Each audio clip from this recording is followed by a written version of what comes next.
오늘 우리가 살아 숨을 쉬고 또 건강한 몸으로 주님의 전에 예배자로 올 수 있는 것이 얼마나 큰 축복인가 하는 것을 다시 하나님이 깨닫게 해주시기를 바랍니다. 예배 드림이 정말 축복이고요. 예배가 우리를 지켜주는 것이고요. 예배가 우리 영혼을 살려주는 것이고, 예배가 우리를 처음까지 인도하는 중요한, 우리 인생에 너무너무 중요한 하나님의 축복입니다. 저는 모태신앙으로 태어났습니다. 저희 할머니께서는 1900년생이셨는데요. 옛날에 다 그랬듯이 특별히 저희는 섬이기 때문에 섬에는 우상 숭배가 더 많았다고 합니다. 그래서 어렸을 때 갯바위 같은 데 가보면은 어부들이 이렇게 배를 고기 잡으러 가기 전에 그 갯바위에서 다 이렇게 빌고 온갖 이렇게 쓰레기들이 거기 있는 것도 많이 보고, 또 우리는 시골 섬이지만은 산에 있는, 산속에 있는 동네에 있었는데 저희 동네 이름이 당산부락입니다. 당산인 것은 무당집이 있어서 거기서 무당구슬하는 마당이 있었기 때문에 저희 동네가 당산부락이었습니다. 그러니까 할머니께서 대소사가 있으면은 다 무당구슬 했다고 들었습니다. 그런데 누군가에 의해서 우리 할머니께서 예수 그리스도 복음을 듣고 예수님을 영접하시게 되셔서 할머니께서 하나님의 은혜를 많이 받아서 교회를 3개를 이렇게 세우셨고, 그리고 제가 3대째 이제 모태신앙으로 자라서 은혜를 체험하고 목회자가 됐습니다. 그래서 어렸을 때에 이제 할머니와 어머니 또 아버지도 마찬가지입니다. 가정 예배를 드리면은 아버지께서 항상 제일 자주 부르셨던 찬송이 거룩 거룩 거룩 전능하신 주여, 그 찬송이었습니다. 그 찬송이 지금도 아주 그 귓전을 때리고 마음에 흘러 들어옵니다. 그러면서 늘 가르쳤었던 밥상머리 교육이라고 그러잖아요. 항상 하신 말씀이 주일을 성수해라, 주일을 절대로 빼먹지 말아라, 주일을 잘 지켜야 된다, 예배를 잘 드려야 된다, 이런 말씀을 많이 들었습니다. 그래서 제가 제 기억으로는 주일 예배를 빠진 적이 한 번도 없고요. 여러 번 간증했지만 초등학교 시절에도 어른 예배도 다 드렸습니다. 어른 예배, 오전 예배, 저녁 예배, 구역 예배까지 어머니 따라다니면서 이렇게 다 초등학교 때, 심지어 어머니 신방 다니면은 신방도 따라다녔던 기억이 납니다. 제가 지금 말씀드리는 간증의 핵심은 예배는 나를 살리는 것이고 내 영혼을 지키는 것이고 하나님의 축복입니다. 이것을 여러분에게 간증하고자 하는 것입니다. 그래서 어떠한 학교 다닐 때든 군에 있어도 어떠한 상황 속에서도 절대 예배는 타협하지 않았습니다. 너 내일 이렇게 예배 드린다고 교회 가고 여기 안 오면 너 죽는다, 다리 부러진다 해도 절대로 타협하지 않았습니다. 다 교회 갔습니다. 예배 드렸습니다. 그런데 다리 부러진 적 없었고 망한 적 없었습니다. 하나님이 다 피할 길도 주시고 보호해 주시고 오히려 그들을 감동시키고 이런 거를 봤습니다. 제가 지난 주간에 제가 참 좋아하는 그 합동측 목사님이신데요. 목사님이 이제 성경 강해를 하신다고 해서 오랜만에 이렇게 또 좀 은혜 받자 해가지고 갔습니다. 그래서 하루에 80분짜리 수업을 4타임씩, 그래서 이틀간 아침 10시부터 저녁 5시까지 꼬박 앉아가지고 하나님 말씀을 같이 이제 공부했습니다. 근데 그 목사님께서 이제 은퇴하신 목사님이세요. 70 넘으신 목사님이신데 그런 간증을 하셨습니다. 그분이 군에 계실 때 이제 보통 사병으로 가셨는데요. 모든 예배를 다 드리기 위해서, 그분 지금 70이 넘으신 분이니까 저 때보다도 훨씬 군대 생활이 어려웠겠죠. 거기서 신앙생활을 한다는 더 어려웠겠죠. 그래서 많은 핍박을 받았대요. 너무너무 핍박을 받았답니다. 그런데 참 놀랍게 핍박을 받든 매를 맞든, 좀 속된 말인데 군대에서는 조인트 깐다고 그러지 않습니까? 옥하로 막 이 발을 막 차가지고 앞에고 뒤에고 막 차서 피가 흐르고 그렇게 하는 것을 조인트 깐다고 그러더라고요. 좋은 말은 아니에요. 근데 군대 쓰는 말이에요. 네, 그래서 그렇게 막 맞고 했는데도 하나님 앞에 가서 예배를 드리고 그랬더니 어떤 사람이 저하고 비슷한 경험이더라고요. 어떤 그분이 그러더래요. 권일병, 이제 일병 됐을 때 권일병은 끝까지 그 믿음을 지키기를 바래. 나는 신학생인데 못 지켰어. 그러더래요. 그러니까 신학생이 회개를 한 거예요. 이 사병, 이 일병이 그렇게 매를 맞으면서도 예배를 드리고 새벽 기도를, 심지어는 군대 교회를 갔다는 겁니다. 그러니까 야, 이등병이 무슨 새벽 기도를 드려? 1등병이 무슨 새벽기도를 드려. 그러면서 군대 다니는 선임자들이 예수 믿는 선임자들이 또 막았다는 거예요. 너 때문에 우리 전부 힘들어진다. 새벽 예배 가지 마라. 예? 주일 예배만 가면 되지 무슨 새벽 예배 가냐. 근데 이분은 목사님의 아들이었어요. 개척교회 목사님의 아들인데 목사님 평생 30명에서 70명 정도 목회를 하시고 가셨대요. 저 시골이에요. 시골. 경상북도 의성.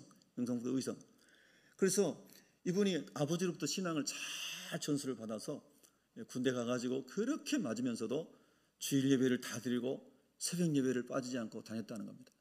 그랬더니 그 신학교 다니다 온 군종병이라고 그러죠. 네, 그분이 회개를 하더래요. 권일병 나는 그렇게 하지 못했는데 권일병 끝까지 하나님 주신 믿음을 지키길 바란다. 할렐루야. 한 토막의 예화입니다. 그분이 많은 예화 중에서 하나님을 예배했더니 하나님께서 그분의 길을 다 열어주시고 축복해 주시는 거예요. 할렐루야. 그래서 그 산골에 조그만 교회를 목회했던 목사님의 아들인데 하나님이 다 유학의 길도 열어줘서 미국에 가서 학위를 받고 오시고 한국에서 교수하시고 또 목회하시고 이제 은퇴하셔서 후배들에게 하나님 말씀을 또 가르치시는데 얼마나 그 말씀이 십자가와 부활과 믿음과 예배와 하나님을 향한 그 마음이 얼마나 뜨거운지 말이에요. 제가 강의를 들으면서 울었습니다. 여러분 강의 들으면서 울어본 적이 많이 있으십니까? 강의 들으면서 대부분 지식적으로 적고 또 논리적으로 따지고 이러지 않습니까? 근데 저는 강의를 이틀 동안 들으면서 계속 앉아서 울었습니다. 하나님 아버지 정말 저런 귀한 목사님이 우리 한국 교회에 계신 거 너무나 감사합니다. 예? 은퇴 후에도 저렇게 풀풀 끓는 열정으로 십자가의 부활의 복음을 전하기 위해서 저렇게 헌신하는 분이 있어서 참으로 감사합니다. 제가 끝나고 이제 쉬는 시간에 20분씩 중간에 쉬는 시간 줬는데 제가 가가지고 목사님과 사진 한 장 찍고 싶습니다. 정말 목사님 너무 귀한 목사님입니다. 장로교 합동측 목사님이에요. 거기 장로교 합동측 목사님들, 교수님들 뭐 이렇게 대부분이 오셨는데 한 300명 이렇게 제안해서 300명이 오셨는데 우리 교단 저 혼자밖에 없는 거죠. 제안하는 사람이 아무도 없어요. 제가 아는 사람이 한 명도 없어요. 그러니까 너무 좋더라고요. 한 명도 없으니까 강의에만 집중할 수 있잖아요. 딴 사람하고 뭐 브레이크 타면 얘기할 필요도 없어요. 오직 복습하고 선생님 만나가지고 목사님 만나서 이야기하고 싶고 그래서 만나서 사진 찍고 싶다 했는데 사진 찍고 싶은 사람은 저 혼자밖에 없었나 봐요. 저만 사진 찍었어요. 얼마나 좋아요. 줄 서지 않고 사진 찍어주니까. 할렐루야. 자, 우리 교회도 목사님과 사진 찍고 싶어 이런 사람 좀 일어났으면 좋겠어요. 그러려면 제가 참 하나님의 능력의 종이 돼야 되겠죠. 사랑의 종이 되고. 그래서 제가 사진을 찍는데 얼마나 감사한지 몰라요. 목사님, 제가 목사님 책을 사서 이렇게 읽고 있는데 사인해 주세요. 그래서 사인해 달라고 갔어요. 근데 그분이 좋아해요, 안 좋아해요? 좋아해죠. 그래서 딱 사인해 주는데 사인도 여러분 2명, 저하고 어떤 여자 목사님 2명만 받았어요. 자, 제가 왜 이렇게 어린아이 같은 이야기를 합니까? 하나님의 은혜가 있는 곳에 우리가 있어야 되고요. 복음이 있는 곳에 우리가 있어야 됩니다. 그리고 복음이 펄펄 끓고 하나님 나라가 있는 사람과 가까이 해야 되고 그리고 그 사람과 함께 있는 것이 기쁨이 돼야 되는 겁니다. 자, 그 장소가 바로 예배의 장소가 돼야 되는 거예요. 우리가 예배를 그래서 준비하고 와야 돼요. 마음의 준비를 하고 와야 되고 기도하고 와야 됩니다. 그리고 예배 드리러 올 때 하나님의 은혜가 저와 여러분의 이 사실 가슴부터 오는 거죠. 가슴을 통해서 머릿속에 사상으로 생각으로 사상으로 삶으로 인생으로 이렇게 만들어지려면요. 은혜가 들어오려면은 뚜껑이 열려져 있어야 됩니다. 이 항아리에 뚜껑이 열려져 있어야 돼요. 우린 질그릇 항아리잖아요. 질그릇 항아리인데 뚜껑이 열려져 있어야 돼요. 그럼 뚜껑이 닫혀져 있다는 게 뭡니까? 교만한 마음, 감사하지 못한 마음, 막 따지고자 하는 마음, 자기의, 거짓된 것, 음란한 것, 악한 것.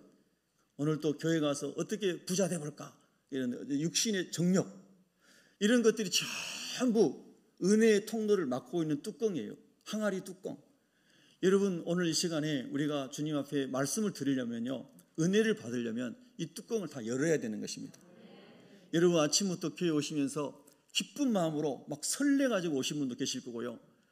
혹시 우리 교회는 없겠지만 기독교 역사에 보면 오다가 싸우면서 온 사람도 있어요. 교회 오다가 막 싸우면서. 그래서 겨우 위장하고 이제 예배당은 들어왔어요. 근데 속은 위장이 안 돼서 예배 시간 내내 부글부글 끓는 사람도 있단 말이에요. 우리 교회는 그런 사람 없는 줄로 믿습니다. 옆 사람 쳐다보지 마세요. 드러날 수 있으니까. 그래서 아침부터 막 싸워가지고 온 사람이 있어요. 그리고 오다가 뭐 이래저래 싸운 사람이 있어요. 여러분, 이런저런 이유가 있지만은 교회 온 것이 복입니다.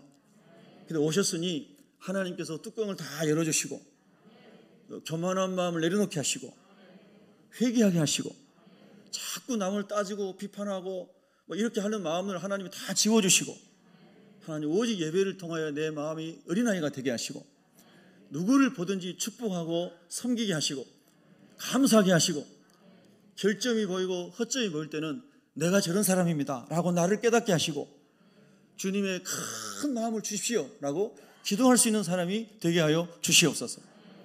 여러분, 신앙의 성숙이 되어가는 사람은요, 약점이 불의가 많이 보이는 사람이 아니에요. 원래 세상은 다 불의하고 다 약하고 악한 것고 음란한 것으로 가득 찼잖아요. 제가 여러분에게 늘 말씀드리지만 그거를 발견하는 것은 위대한 발견이 절대 아니에요. 그 약하고 악하고 음란한 것은 제 안에, 여러분 안에, 세상 속에 가득 차 있어요. 그거를 발견해가지고 나 이거 맞아요. 이거는 전혀 유익한 게 아니에요. 원래 세상이 그런 것이에요. 타락했기 때문에. 우리는 어떤 사람이 되어야 됩니까? 그런 것을 볼 때마다 주님의 은혜가 필요합니다. 주님의 사랑이 필요합니다. 주님, 내가 저런 사람인데 주님이 저를 위해 십자가에 죽으시고 나의 저런 약함과 죄악과 음란과 악함과 교만과 비판하고 정죄하는 이런 모든 마음, 모든 죄를, 이 무서운 죄를 주님이 다 홀로 짊어지시고 십자가에서 대속 제물이 되셨습니다. 그러므로 하나님 앞에 이제 원수되었던 내가, 하나님 앞에 죄인이었던 내가, 하나님 앞에 경건함이라고는 찾아볼 수 없던 내가 순전히 예수 그리스도의 보혈로 죄 용서받고 의인이라고 칭함받는 하나님의 자녀가 되었습니다. 아멘입니까? 이거를 저와 여러분이 순간도 놓치지 말아야 되는 거예요. 그래서 이 주님의 십자가의 은혜로, 성령의 새롭게 하심으로 우리가 늘 은혜로 사는 사람이 되어야 됩니다. 그렇지 않으면 여러분, 교회 다니는 것이 행복하지 않아요. 예배도 기쁘지 않아요. 정교 의식은 절대 우리를 변화시킬 수 없어요. 우리를 외식적으로 폼나게 만들 수는 있을지 모르지만 속사람이 새로워지게 할 수 없어요. 그러나 예수 그리스도의 십자가 부활의 복음이, 성령의 능력이 저와 여러분에게 들어오면 우리의 삶은 변화됩니다. 새로운 피조물로 변화됩니다.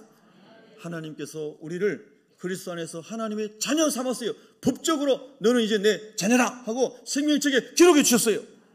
근데 계속해서 말씀과 성령으로 회개하고 변화돼서 은혜 받아서 그 성화에 이르러 하나님의 자녀로 자라가는 사람이 오늘 저와 여러분이 되어야 되는 줄로 믿습니다. 아멘입니까? 쉬운 예화 한번 들어보겠습니다. 어렵게 공부해서 서울대학을 들어갔어요. 그러면 서울대학교 학생증을 줍니다. 너는 서울대학교 철학과 1학년 학번이 몇 번 아무개다 하고 학생증을 줘요.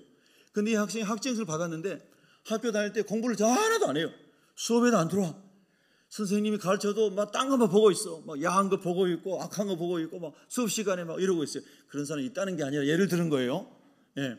그리고 시험을 봐도 보지도 않아요. 그냥 막 다 백지네요. F 막 총 계속 쳐요. 자, 학생증은 유명 대학의 학생 것을 얘기하는데 그의 실력은 전혀 그 학교 학생이 아니에요. 예수 그리스도의 100% 은혜로 우리가 하나님의 자녀 되었습니다. 내가 죄인입니다. 내가 하나님과 원수된 사람입니다. 하나님 나를 용서해 주세요. 회개합니다. 하나님 회개합니다. 내 죄를 용서해 주세요. 했을 때 하나님이 내 의가 아니라 100% 예수님의 십자가의 보혈로 저와 여러분의 죄를 전부 도말하시고 하나님의 자녀 삼아임을 믿습니다. 그래서 저와 여러분의 이름이 생명책에 기록되고 마귀의 자녀에서 하나님의 자녀가 되었느니라. 할렐루야. 여러분은 하나님의 자녀입니다. 하나님의 자녀입니다. 옆 사람을 축복합니다. 하나님의 자녀입니다. 아멘. 근데 이제 하나님의 자녀라는 자격증, 명찰을 딱 땄는데 그 다음부터 예수님의 장성한 분량에 이르도록 우리가 말씀과 성령 안에 변화되고 자라가야 되는데 말씀을 복지 않아요. 예배를 드리지 않아요. 성령을 사모하지 않아요. 그러니까 자격증만 받았는데 속사람은 썩어 문드러진 옛사람이에요. 여전히 옛사람이에요.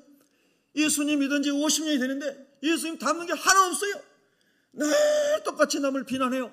비판해요. 그리고 판단해요. 여러분, 이런 사람이 성경에 나오는 바리새인이었잖아요. 근데 바로 그 바리새인이 제가 될 수 있고 여러분도 될 수 있는 거예요. 그러니까 오늘 또 하나님 말씀으로 저와 여러분이 은혜 받아서, 은혜 받다는 게 뭡니까? 여러분, 은혜 받다는 것은 여러분의 기분 좋아진 걸 은혜 받다고 하는 게 아니에요. 물론 성령 안에서 여러분의 기분이 좋아진 것도 한 부분이 있을 수 있어요. 그러나 육체적인 생각으로 여러분의 기분이 좋았다고 은혜 받은 게 아니에요. 하나님의 말씀이 되어 나를 살리고 변화시키고 고치고 주님의 사람으로 온전케 하며 하나님의 꿈으로 일어나게 하고, 할렐루야, 교회여 일어나라, 하나님의 나라를 위해서 교회인 여러분이 일어나게 하고, 할렐루야, 십자가와 부활의 복음으로 하늘의 영광으로 가득 채워졌을 때 주여 내가 은혜를 받았나이다, 이렇게 고백하는 거죠. 아멘. 그래서 목사님의 말씀이, 설교 말씀이 나를 회개하는, 영혼의 채찍을 가는 말씀이었다.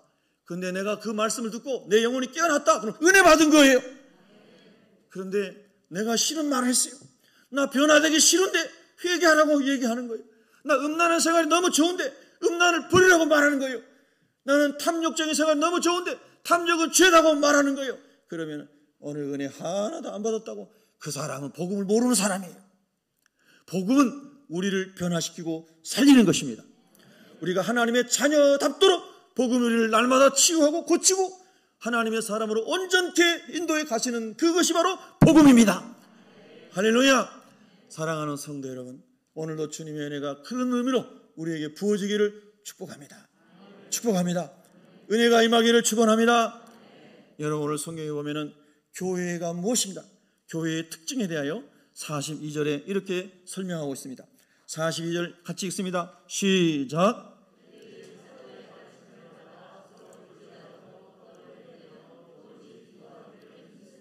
아멘.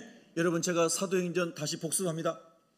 강해 설교의 유익은 한 권을 가지고, 사도행전 한 권 28장을 가지고 쭉 이어서 강해 설교하는 그 강해 설교의 유익은 뭐냐면요, 그 사도행전에 흐르는 하나님의 큰 주제를 여러분이 계속 반복 리마인드 하면서 여러분의 생각이, 그게 사상이 되고 사상이 삶이 되고 인생이 되도록 하는 그런 유익함이 있습니다. 여러분에게 복습하겠습니다. 여러분, 사도들이 예수님 부활하신 이후에 예수님과 함께 며칠 같이 있었어요? 40일. 큰 소리로 복습하다. 며칠이요? 40일. 눈 번쩍 뜨세요. 졸지 마시고. 여러분, 주일날 예배에 집중하기 위해서 토요일을 잘 보내셔야 되는 거예요. 토요일날 너무 쓸데없는 것에 막 시간 뺏기고 새벽 2시, 3시에 자고 교회에 와서 자면 안 돼요. 여러분, 주일날이 우리 영혼을 살리는 거기 때문에 토요일을 잘 보내시기 바랍니다. 아멘. 여러분, 토요일은 가능하면 가족과 함께 행복하게 보내시고, 그리고 일찍 주무시고 주일은 교우들과 함께 행복하게 보내시기 바랍니다. 그래서 믿음 안의 식구들과 주일은 잘 보내시고, 토요일 오후는 육의 가족들과 잘 보내시고, 하나님 안에서 여러분이 항상 하늘의 복과 땅의 복을 겸하여 누리시기를 축복합니다. 그래서 주일날 오면 눈동자 번쩍번쩍 해야 돼요. 저는 그 세미나 가가지고도 맨 앞자리에 앉았어요. 맨 앞자리에. 제가 아는 사람 한 명도 없는 곳이 타교단 세미나라고 그랬잖아요. 그러나 일찍 가가지고 맨 앞자리에 앉았습니다. 강사님만 보이는 자리에. 뒤에 사람이 떠들고 휴대폰 쓰는 거 보이면 신경 쓰이잖아요. 마음이 마음이 이렇게 장애가 되잖아요. 그러니까 맨 앞자리에 앉는 거예요. 어디 가나 먼저 가서 맨 앞자리에 앉아서 저분만 착 뚜렷이 쳐다보고, 저분의 예배를 통해서 하나님 무슨 말씀하시나, 할렐루야, 그렇게 사모하는 사람에게 은혜가 오는 겁니다. 여러분, 이게 단순한 진리예요. 사모하는 사람에게 은혜가 오는 것이지 사모하지 않는 사람에게 무슨 은혜가 옵니까? 할렐루야. 학교 다닐 때도 그러잖아요. 제가 고등학교 1학년 때인가 언젠가는 자리가 없었어요. 먼저 오는 순서대로 자기 마음대로 앉고 싶은데 앉으세요 그랬어요. 그러니까 학교 다닐 때 항상 일찍 갔어요, 제가. 그래서 선생님 제일 잘 보이는 앞자리에 앉는 거예요. 그때는 좀 미안하더라고요, 다른 친구들한테. 그 선생님도 그걸 나중에 하시고 이제 돌아가면서 앉자 해가지고 돌려서 앉는데 너무 서운한 거예요. 뒤에 앉으면 잘 안 보여. 앞에 막 키 큰 애들도 앉을 수 있잖아요. 이렇게 돌려가면서 앉으니까. 이야, 여러분, 그래서 좀 아쉽긴 했는데 또 선생님이 모든 학생을 배려하신다고 돌려서 이렇게 앉으라 그러니까 또 순종해야 되잖아요. 예, 여러분, 우리가 하나님 앞에서 살아가는 은혜 받는 방식이 그렇고, 세상에서 공부하고 세상에서 하나님 주신 자리에서 하나님이 주시는 복을 받기 위해서도 마찬가지 아닙니까? 할렐루야. 그래서 여러분요, 특별한 이유가 없으면, 내가 여러분 건강상으로 여러 가지 이유가 없으면요, 예배당으로 오시면 앞자리부터 앉으세요. 아멘입니까? 또 이런 오해하지 마세요. 나는 세리처럼 뒤에서 예배 드릴래요. 다 세리 같은 마음으로 예배 드리는 거예요. 그러니까 앞에 앉은 사람이 바리새인이 아니에요. 그러니까 우리가 하나님 안에서 하나님, 나는 너무나 저기 하니까요. 맨 뒤에 앉아서 조용히 기둥 뒤에서 예배 드리겠어요. 그런 사람도 있을 수 있어요. 제가 다 해봤어요. 옛날에 전도사 때. 예. 그래서 큰 교회 전도사 할 때요. 저 뒤에 기둥 뒤에서 숨어서 예배 드린 적이 있어요. 제가 다 경험해 본 겁니다. 그렇지만 우리가 하나님의 은혜가 임하기를 원하는 사람은 마음은 세리같이, 할렐루야. 그러나 우리 태도는 가장 하나님을 사모하는 태도로 앞자리에 앉는 사람이 복이 있는 거예요. 그럼 뒷자리는 복이 없느냐? 뒷자리도 복이 있어요. 하나님의 마음을 가지고 예배드리시기 바랍니다. 할렐루야.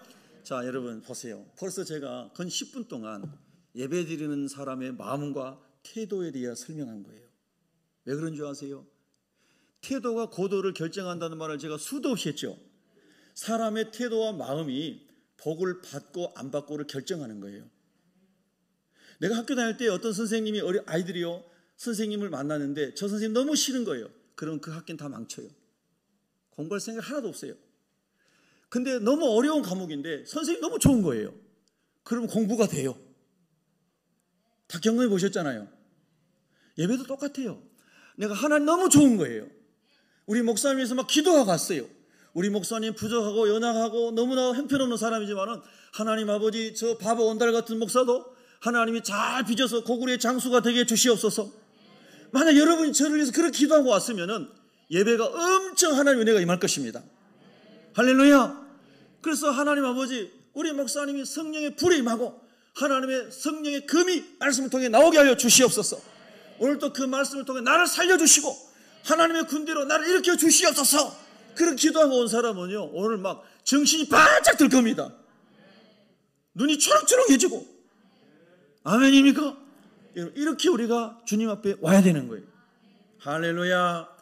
여러분 오늘 본문에 들어가기 전에 아직도 서론이에요.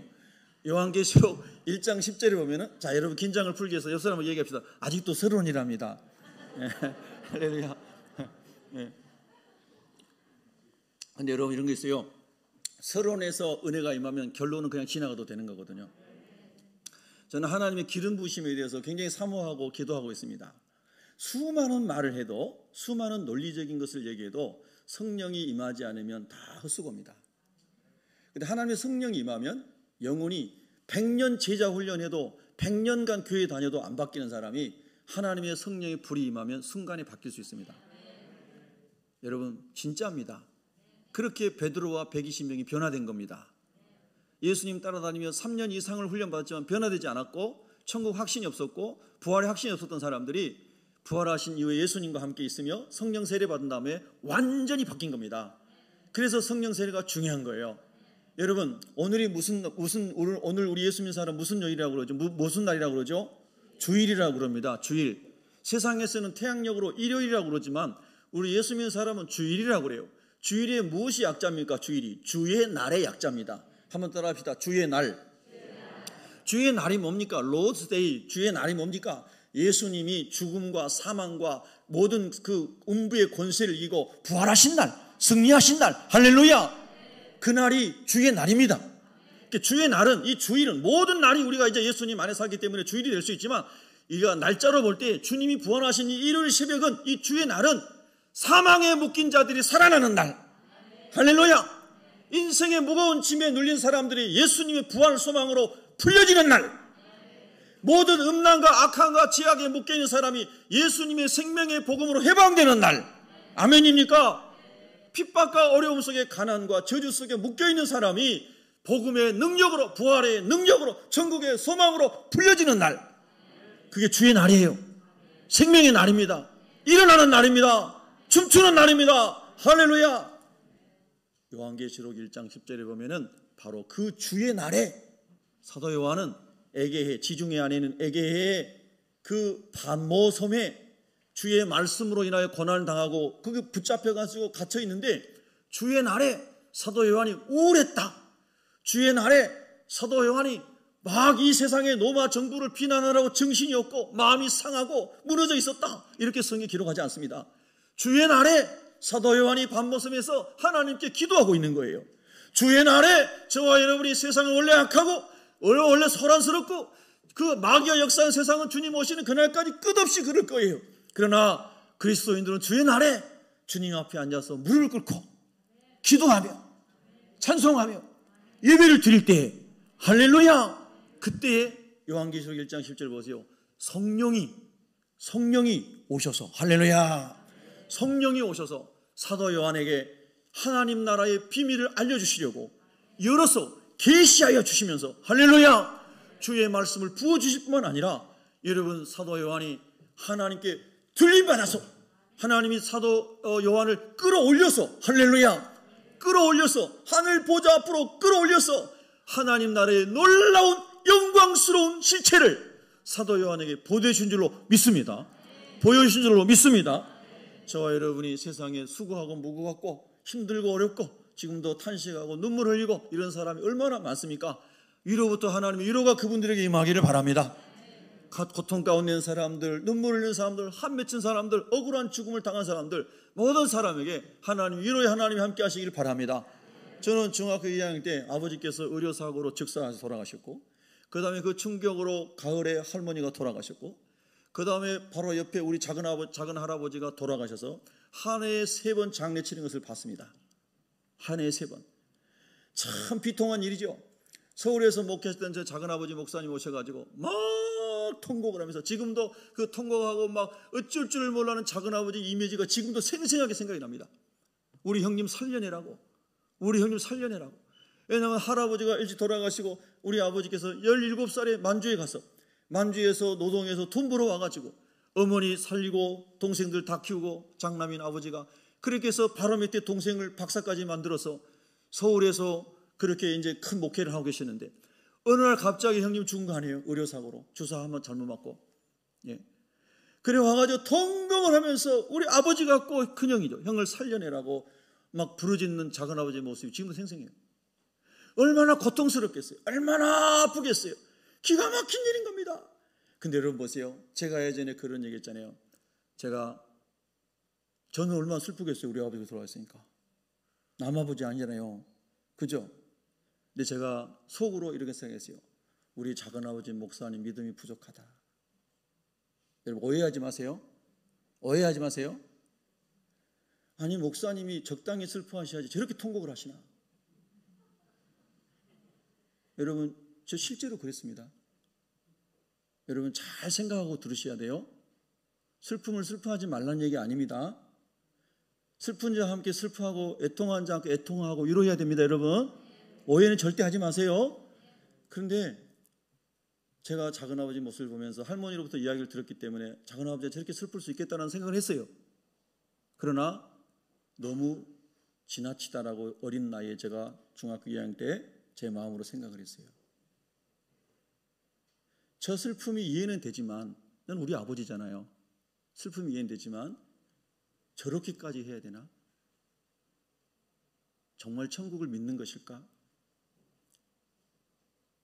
절대 오해하지 마세요. 저는 간증했지만 저희 할머니 어머니께서 그 사고를 처리하는 것을 보면서 큰 은혜를 받았다고 그랬죠. 여러분 기억하시는 분 계시죠? 예. 단 1원도 그 사고로 인해서 보상을 받거나 배상을 받거나 한 적 없습니다. 우리 할머니께서 하신 말씀이 자기 남편 같은 아들이잖아요. 예. 하나님께서 불러가실 때서가 돼서 불러갔습니다. 참새 한 마리도 하나님 허락하지 않으면 팔리지도 않고 죽지도 않고.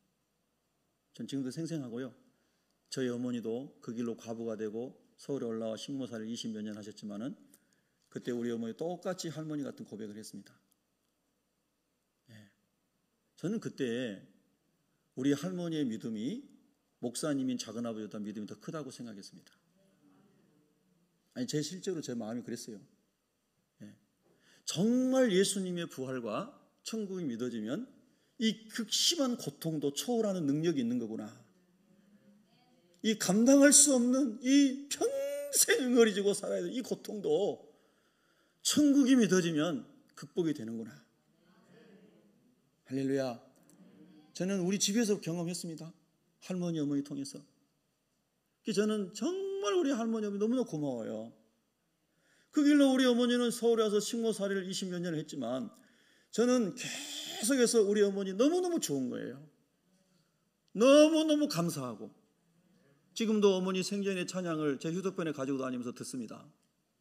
어머니 살아생전에 찬송하면 녹음해 주세요. 어머니는 찬양하면 녹음했습니다. 녹음했어요. 이모님들하고 모이면 또 찬양하면 또 녹음하고. 그래서 어머니 즐겨하는 찬송을 가끔씩 듣죠. 휴대폰 안에 있는 찬송을. 여러분 정말 하나님 나라가 믿어지잖아요. 부활이 믿어지잖아요. 천국이 믿어지잖아요. 그럼 우리가 땅에서 만날 수 있는 수많은 것도 눈물을 흘릴 아무리 많은 사람의 위로해도 위로한 사람이 왔을 때는 조금 위로가 되지만 돌아가고 나면 또 얼마나 힘듭니까?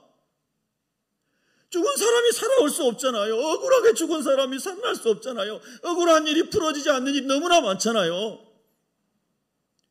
그런데 하나님의 말씀이 믿어지고 부활이 믿어지고 천국이 믿어지면 진정한 위로는 하늘의 보좌로부터 오는 거예요. 하나님으로부터 오는 것입니다. 그래서 세상을 이기는 것은 이것이니 너희의 믿음이니라. 세상을 이기는 승리는 이것이니 너희의 믿음이니라. 그 믿음의 내용이 뭡니까? 예수님 부활이시고 생명이시고 천국 가는 길이시고 우리의 구주 되시고 선한 목자 되시고 왕 중의 왕이시며 주 중의 주가 되시며 그분은 영원하신 분입니다. 이게 믿어질 때 이 믿음이 견딜 수 없는 실패도 사별도 이별도 사업의 무너짐도 교회가 문 닫는 것도 모든 절망과 고통도 이길 수 있는 것이 그리스도의 부활과 천국 복음이래요. 아멘입니까? 여러분과 제가 이 하나님의 말씀에 탁 부딪혀야 되는데 성령이 오시면 가능하다는 거예요. 주의 날에 사도 요한이 유배돼 가지고 유배지에서 동굴 속에서 기도하는데 하늘의 문이 쫙 열리더니 성령이 오시고 사도 요한을 천국으로 싹 들어올려서 하늘의 보좌와 천군 천사들과 하나님 나라를 보여주신 거예요. 여러분, 사랑하는 우리 새벽교회 성도 여러분, 이 놀라운 하나님 나라를 추구하고 갈망하고 사모하고 그리고 살아가야 될 줄로 믿습니다. 자, 보세요. 이제 여러분 42절 보세요. 42절 같이 읽습니다. 시작. 그들이 사도의 가르침을 받아 서로 교제하고 떡을 떼며 오로지 기도하기를 힘쓰니라. 그러면 교회의 핵심이 무엇인가? 교회의 특징이 무엇인가? 사도의 가르침을 받았어요. 예수님께서 말씀하셨어요. 이제는 예배할 때인데 진짜 예배를 드려야 될 때인데 신령과 진정으로 예배할 때다. 옛날 성경은, 요즘 성경은 신령과 진리로 예배할 때다. 성경 오늘의 말씀은 그겁니다. 성령과 하나님의 말씀으로 예배할지니라. 할렐루야. 하나님의 말씀이 오늘 또 저와 여러분에 임했을 때 예배가 예배되는 것이고 그 말씀이 깨달아지고 우리 삶을 변화시키기 위해서 성령의 능력이 오셔서 내 결심으로 안 되는 것을 성령이 오셔서 성령의 권능, 두나미스, 다이나마이트 같은 그 폭발적인 능력으로 저와 여러분의 돌덩어리 같은 마음을 확 부셔뜨려야 될 때, 할렐루야! 그때에 놀라운 하나님의 은혜가 임하는 것이거든요. 그래서 사도의 가르침을 받아 말씀을 계속해서 가르치고 말씀을 듣고 배우고 말씀 안에서 변화되는 공동체가 교회다, 그런 말이에요. 아멘입니까? 그래서 사도행전에 계속 하나님의 나라와 성령 세례에 대해서 쭉 말씀하고 계시는 겁니다. 여러분, 말씀을 배우는 것을 즐겨하시기를 바랍니다. 즐겨하시기를 바랍니다. 말씀을 열심히 배워야 성장이 되는 겁니다. 공산주의 사상도 틀어 박아놓고 계속 세뇌 교육을 시키면 공산주의 마크시스트가 됩니다. 레닌주의자가 돼요. 그게 다 중국과 러시아의 공산화 과정에 김일성 북한도 마찬가지고 그렇게 있었잖아요. 그런데 마귀도 사람들의 마음과 생각을 다 붙잡아서 마귀의 종들로 만드는 거예요. 그런데 우리 예수 믿는 사람은 하나님의 말씀으로, 생명의 말씀으로, 할렐루야, 우리의 마음을 굳건하게 하고 생각을 사로잡고 생각이 예수 사상으로 가득하게 하고 예수 사상이 삶이 되게 하고 예수 사상이 인생이 되게 하는, 할렐루야. 그래서 말씀을 가르치고 말씀을 배워야 된다는 거예요. 여러분, 열심히 말씀을 배우셔야 되고요. 그리고 여러분 교회 다닌 지 10년, 20년 되신 분들은 다 말씀을 가르칠 수 있는 사람이 되도록 해야 되는 거예요. 평생 여러분이 늘 먹기만 하지 말고 먹은 것을 또 먹일 수 있는 사람이 되시기를 여러분 기도하시고 그렇게 헌신하시기를 축복합니다. 사도의 말씀을 가르침을 받는 것이 교회고요. 두 번째는 서로 교제하는 거예요. 교제가 세상 교제가 달라요. 세상에 술 먹고 음란하고 악한 것이 들어있는 그런 교제가 아니고 거룩하고 순결하고 하나님 은혜가 나눠지는 이 교제 코이노니아가 여러분에게 충만하시기를 바랍니다. 떡을 떼며 오로지 기도하기를 힘썼다. 이 떡은 성찬식을 1차적으로 얘기해요. 성찬과 애찬이 있는데 성찬은 예수님의 살과 피, 예수님의 복음, 예수님의 은혜를 기억하기 위해서 주님이 제정하신 거잖아요. 그래서 이 초대교회는 뭐 이렇게 예배당이 많은 교회가 아니고 다 숨어서 가정에서 예배드리는 가정교회가 대부분이었단 말입니다. 그래서 가정에 모여가지고 성찬을 하고 그리고 사도의 가르침을 따라 말씀을 듣고 그 다음에 또 애찬을 했어요. 서로 가난해서 음식이 없는 사람들 서로 음식 가져와서 나누고 지금도 미국이나 구라파 같은 데 보면은요 그런 문화가 있다고 들어요. 이렇게 모였을 때에 서로 하나씩 가져와. 이 사람 빵 가져오고 이 사람은 뭐 가져오고 이 사람은 뭐 가져와가지고 다 같이 놓고 함께 나누는 이런 식탁 교제가 지금도 있다고 합니다. 그러니까 여러분 우리가 그것을 실현하는 것이 여러분의 목장이 되고 남전도회 여전도회가 되고 주의 이름으로 모이는 모임이 되기를 축복합니다. 그래서 주님 안에 그런 교제가 있어야 돼요. 그리고 오로지 기도하기를 힘쓰니라. 어제도 우리가 여러분 보이지 않은 곳에서 기도 많이 하시겠지만은 우리 파로시아 우리 팀이 어제도 토요일 날 와가지고 새가족실에서 모여가지고 막 기도하고 통성 기도하고 근데 제가 얼마나 은혜가 되는지 모르겠더라고요. 제 방에서 성경 묵상하고 있는데 막 찬양하는 소리, 기도하는 소리 들리는데 막 가슴이 뜨겁고 하나님 얼마나 감사한지 모르겠습니다. 우리 교회 구석구석에 보이지 않는 곳에서 보이는 곳에서 기도 소리가 막 일어나게 하여 주시옵소서. 할렐루야. 다른 얘기하지 말고 기도하게 하여 주시옵소서. 기도하면 하나님 역사하실 텐데, 기도하면 하나님 기름 부어주실 텐데, 기도하면 하나님 치료하실 텐데, 기도하면 열어주실 텐데, 기도하면 도와주실 텐데, 구하라, 찾으라, 두드리라. 할렐루야. 근데 주님의 말씀 귀를 꼭 닫아버리고 세상 이야기만 하고 있는 사람은 우리에게 없으니 감사합니다. 계속해서 여러분과 제가 기도로 나가기를 주의 이름으로 축원합니다. 이렇게 했더니 사도, 요즘 말하는 목회자를 통해서 하나님이 막 기사와 표적을 행하시는 거예요. 저희 교회도 너무너무 감사한 게요, 어떤 권사님이 저를 위해서 매일 1,000번제를 헌금을 하는데 거기 헌금 봉투 기도 제목이 하나님 우리 손성기 목사님에게 성령의 충만을 허락하셔서 예수 그리스도의 이름으로 기사와 표적이 나타나게 하시고 이거를 매일 1,000번제 예물을 드리면서 저를 위해서 기도하는데 얼마나 감사한지 몰라요. 여러분도 혹시 이 시간에 감동받은 사람이 있으면 1,000원씩이라도 해서 하나님 앞에 여러분이 하나님 주신 성령의 깨우침을 따라서 그 기도해 보세요. 하나님 우리 남편이 예수 믿기를 원합니다. 우리 아내가 변화되기를 원합니다. 내가 가난하지만 500원씩이라도 하나님 앞에 둘 엽전을 드리는 것처럼 하나님 앞에 돈의 크기가 중요한 게 아니니까 하나님 앞에 마음을 결심하고 지속적으로 기도하기 위해서 나 한번 해보겠습니다. 할렐루야. 이런 사람들이 많아지기를 축복합니다. 아멘. 이거 하는 거 안 하는 거 엄청 차이 있습니다. 여러분, 제가 기도할 때마다 가슴이 뜨거워집니다. 나태해졌어요. 이 기도 제목을 볼 때마다 다시 불이 붙습니다. 일어납니다. 나를 위해 이렇게 기도하는 분이 계시는데 하나님 불을 주시옵소서. 성령의 불을 주시옵소서. 예수 그리스도의 이름으로 기사와 표적이 나타나게 하여 주시옵소서. 그러나 하나님의 성령으로 주시는 모든 은사 중에 은사는 사랑의 은사입니다. 모든 은사는 하나님의 사랑을 드러내기 위한 수단입니다. 그러니까 여러분 이 사랑의 은사가 항상 최종적으로 부어지기를 기도하셔야 됩니다. 아멘입니까? 그렇습니다. 저와 여러분에게 우리 새벽교회 이런 역사가 계속해서 일어날 수 있도록 기도하시기를 원하시는 분은 아멘 해보십시다. 아멘. 할렐루야. 여러분 44절 45절에 보면요 놀라운 말씀이죠. 자, 44절 45절만 묵상하고 맞춰볼까요? 시간이 돼가지고요. 한번 읽습니다. 시작.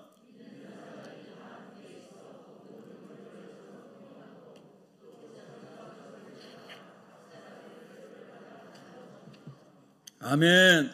야, 정말 놀라운 말씀이에요. 여러분, 자, 저를 주목해 보세요. 에덴에서 타락하기 전에는 다 하나님의 소유였죠. 그리고 다 누렸죠. 다 필요를 따라 누렸죠. 그죠? 서부 개척시대에 가서 먼저 가가지고 깃발 꽂고 나인 긋고 다 이거 내 땅이야 그런 거 없었죠. 예, 전부 하나님의 백성들이 함께 누리는 동산이었죠. 그래서 샬롬의 동산이에요. 평화의 동산. 여러분 우리 찬양대가 평화의 동산 아름다운 산 이렇게 찬양하면 기분이 좋죠. 왜? 그걸 소망하기 때문에 좋은 거 아니에요. 그게 타락하기 전에 에덴이었어요. 그러나 죄가 들어온 것은 뭐예요? 죄가 들었다는 것은 하나님이 주인이 아니고 내가 주인이다. 하나님의 소유가 아니고 내 소유를 위해 삼겠다. 이게 죄의 근본이잖아요. 휴브리스, 오만함, 교만함, 내가 신이 되고자 하는 거, 요즘엔 뉴에이지 다 그런 거예요. 근데 여러분 예수님 믿은 것은 뭐예요? 하나님을 주인으로 고백한 거잖아요. 하나님을 온 우주 만물의 창조주로 인정한 거잖아요. 그리고 우리는 하나님의 형상대로 지음받았고 예수님 안에서 죄 용서받고 거듭나서 이제 내가 하나님의 자녀답게 살겠습니다. 선한 청지기로 살겠습니다. 따라합시다. 선한 청지기. 제가 신학생 때 수련을 신천 성결교에서 했는데요. 그때 정말 제가 존경하는 정진경 목사님께서 담임이셨는데 그분의 설교 참 은혜스러운 설교가 많았고 존경받는 지도자였습니다. 돌아가셨는데요. 그 평양에서 황해도에서 오신 분인데 그런데 그분의 설교가 제가 그 교회 갔을 때 신학생 때 아침 7시인가 성가대에 제가 단원을 섰습니다. 이제 거기 이제 큰 교회이기 때문에 아침 7시 예배에 성가대에 제가 테너를 했는데요. 첫 번째 설교가 다 박혔어요. 그 설교 제목이 뭐였냐면은 청지기였습니다. 청지기. 그렇다. 모든 우리의 인생은 하나님이 주인이시고 우리는 하나님의 것을 관리하여 때를 따라 성령이 역사하신 대로 나눠주는 할렐루야 하나님의 말씀을 나눠주고 인간의 양식을 나눠주고 필요를 공급해주는 이 사도행전에서 모든 사람이 성령 받았을 때 회복되었던 에덴의 회복, 하나님 나라 회복, 함께 누리는 회복, 하나님 이것을 누리게 하여 주시옵소서. 그래서 사실 제가 개척할 때도 그런 마음을 했거든요. 그래서 제가 가진 모든 것을 다 하나님께 드렸어요. 애들 돌잔치 반지까지 다 하여튼 드릴 수 있는 모든 거 다 드렸습니다. 그리고 모든 성도가 그렇게 됐으면 좋겠다 생각했는데 진짜 이상이더라고요. 그거는. 그런데 여러분 이 상을 잊지 말아야 돼요. 완성된 그림, 하나님이 원하시는 그림을 가지고 있어야 돼요. 그리고 우리가 믿음의 분량을 따라 그곳으로 나아가야 돼요. 믿음의 분량이라고 했습니다. 믿음의 분량대로 나가는 겁니다. 할렐루야. 환경대로 나가는 게 절대 아니에요. 믿음의 분량대로 성령의 인도하신 대로 순종함대로 나가는 거예요. 그래서 성경에 보니까 사렙다 과부 몇 주 만나면 쌀, 양식, 엘리야를 위해 빵을 만들어 주죠. 아멘입니다. 환경을 보지 않은 거잖아요. 성령의 감동에 순종한 거잖아요. 과부의 두 엽전 환경을 보지 않은 거잖아요. 성령의 감동으로 순종한 거잖아요. 할렐루야. 액수나 환경이 아니에요. 성령이 역사하심이에요. 성령의 역사하심을 따라 살아가는 거예요. 우리가 생각하고 있는 모든 기준을 뛰어넘는 성령의 역사하심이 있다는 거죠. 그리고 우리가 한 치 앞도 내다보지 못하는데 성령을 따라가면 모든 것이 합력하여 선을 이루도록 성령이 역사하신다는 거죠. 그래서 성령을 따라가는 것이 가장 안전한 것입니다. 가장 복된 것이에요. 할렐루야. 그래서 여러분 사도들이 120명의 사람들이 다 한 사람도 예외 없이 성령 충만을 받다 보니까 에덴이 진정한 의미에서 예수 그리스도 하나님의 나라가 한번 경험된 것을 체험한 거단 말이에요. 아멘이죠. 이제 여러분 우리 교회도 그런 걸 꿈꾸지만 인간적으로는 불가능해요. 또 저도 능력도 없고요. 그렇지만 하나님이 함께하여 주심으로 말미암아 믿음의 분량대로 저와 여러분이 성령을 따라 순종함으로써 더 성경에 가까운 교회로 성령님이 세우시 가기를 원하시는 분 아멘 해보시기 바랍니다. 할렐루야. 그래서 여러분 청지기로 사십시오. 한번 따라합시다. 나는 선한 청지기로 살겠습니다. 하나님 여러분 열심히 사시고 하나님 주신 재능으로 이런저런 분야에서 여러분이 다 하나님 원하시는 분야에서 다 하나님 뜻을 이루시기 바라는데 여러분이 주인 되시 마시고 청지기가 되시기를 바랍니다. 필요를 따라 열심히 순종하며 나눠주십시오. 그래서 물질을 많이 맡겨주셨어요. 물질을 나눠주세요. 재능을 주셔서 다른 재능을 주셨어요. 나눠주세요. 사실 기부 문화의 원천은 성경에 있는 거예요. 모든 것이 하나님의 말씀에 다 있습니다. 여러분 제가 이 예를 들어볼까요? 연세대학교를 모르는 사람은 여기 한 명도 없죠? 연세대학교를 세운 사람이 누굽니까? 언더우드 선교사입니다. 언더우드 선교사는 호러스 그랜트 언더우드라는 사람입니다. 그런데 이분이 오셔서 한국에 와서 여러 가지 여러 가지 다른 선한 일을 많이 했어요. 그런데 이 어두운 이 나라를, 이 땅을 변화시키려면 교육이 필요하다. 그래서 경신학교, 연희 전문학교를 세웠잖아요. 그런데 그 많은 이 한국의 젊은이들을 키워내려 하다 보니까 이 엄청난 게 필요한 게 많은 거예요. 그래서 학교 부지도 필요하고, 그래서 미국에 있는 자기 형한테 편지를 썼어요. 그 형이 존 토마스 언더우드입니다. 존 토마스 언더우드 자기 형에게 편지를 썼어요. 형, 내가 여기 선교사로 와가지고 이 나라에 있는데 너무너무 문맹 국가고 모든 게 부족한데 여기에 하나님 원하시는 사람들을 세우기 위한 학교를 내가 다 이렇게 아름답게 하나님께 드리기로 하는데 여기 한국 사람 가난해가지고 이 땅을 살 수 있는 사람, 헌금할 수 있는 사람 한 명도 없습니다. 형 도와주세요. 그죠? 이 편지를 보냈어요. 그때 그 형이 그 당시에 뉴욕 맨하탄에서 무슨 사업을 하고 있었냐면요, 타자기 만드는 회사를 하고 있어요. 타자기. 근데 그 형이 그 편지를, 동생의 편지를 받고 하나님의 응답을 받고 한국에 보낸 돈이 53,000달러. 당시의 돈으로 53,000달러입니다. 그 53,000불을 가지고 지금의 연세대학교 부지 20만 평을 샀습니다. 2만 평이 아니고 몇만 평이요? 20만 평을 샀습니다.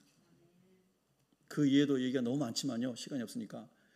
하나님이 이루시는 역사를 보면요, 하나님의 감동을 받은 사람들에 의해서, 타자기 회사가 시원찮은 건 아니지만 또 굉장한 회사는 아니잖아요. 그러나 하나님께서 그 사람을 감동해서 53,000불을 보내게 됐고, 아멘? 에비슨 교장이 그 돈을 받아서 20만 평을 구입하고 오늘날 연세대학교의 기초를 세운 겁니다. 여러분, 우리가 하나님 말씀을 보다 보면은 오늘날 그 학교를 나와서 성공한 사람들이 얼마나 그 학교에 기부하는지 모르겠습니다만은, 정말 우리가 하나님이 하신 일들을 보고 하나님께서 이 새 에덴을 회복시키기를 원하고 하나님 나라를, 그리스도를 믿는 사람을 통해서 이루시기를 원하는 이 꿈을 하나님 오늘 저와 여러분을 통해서 주시기를 원하시는 거예요. 우리 자녀들을 통해서 주시기를 원하는 겁니다. 그래서 제가 여러분에게 도전합니다. 도전에 반응하실 수 있기를 바랍니다. 여러분이 비즈니스하고 재정의 복을 받기를 원하신 분은 여러분의 회사의 수익의 예를 들어서 10%를 아니면 20%를 또는 어떤 선교사님처럼 어떤 미국의 어떤 그 사업가처럼 얼마를 이렇게 해가지고 예수 그리스도 하나님 나라를 위한 목적으로 여러분이 섬기는 새벽기에 목적 헌금을 하시면 어떻겠습니까? 하나님, 고아를 위한, 하나님을 향한 말씀으로 고아를 위한 헌금을 드립니다. 선교를 위한 헌금을 드립니다. 다음 세대를 양육하기 위한 장학 헌금을 드립니다. 여러분, 제가 여러분의 권면하지만요, 다른 데 가서도 여러분이 기부할 수 있지만 주님의 교회에 헌금을 많이 하세요. 예수 이름으로 그것이 나갈 수 있도록 하면 얼마나 좋습니까? 예수의 이름으로, 교회의 이름으로 여러분들의 모든 재능과 모든 것이 쓰임받을 때 얼마나 좋은 거예요. 세상의 이름으로 말고 예수의 이름으로. 아멘. 그래서 여러분에게 제가 강력히 성령의 기름 부심으로 도전하는 것입니다. 지난 주일에도 어떤 분이 누군지 모르겠어요, 무명으로 글씨를 보면 제가 알아차릴까 봐 타자기로 쳐가지고 생명을 살린 일에 써주세요. 그리고 5만 원권을 이만큼 봉투에 넣어가지고 헌금하셨더라고요. 아멘. 한 사람 복 받을지 알아요. 예. 하나님의 은혜가 임하면요, 정말 놀라운 일이 일어나는 거예요. 아멘입니까? 여러분, 일단 광고에 나오는 거지만요, 우리가 매년 지금 이거 이제 설교는 이제 마무리된 겁니다. 우리가 하나님 나라가 완성이 되면 결국은 나눔과 섬김을 통하여 예수 그리스도 통치 나라를 하나님 원하신다는 거예요. 이 땅에서도 하나님 나라를 땅에서도 맛보는 거잖아요. 할렐루야. 우리가 이제 작년에는 몽골의 어린이들 돕기에서 이 크리스마스 선물 박스를 보냈습니다. 자, 여러분 1층에 사진 좀 보여줬죠.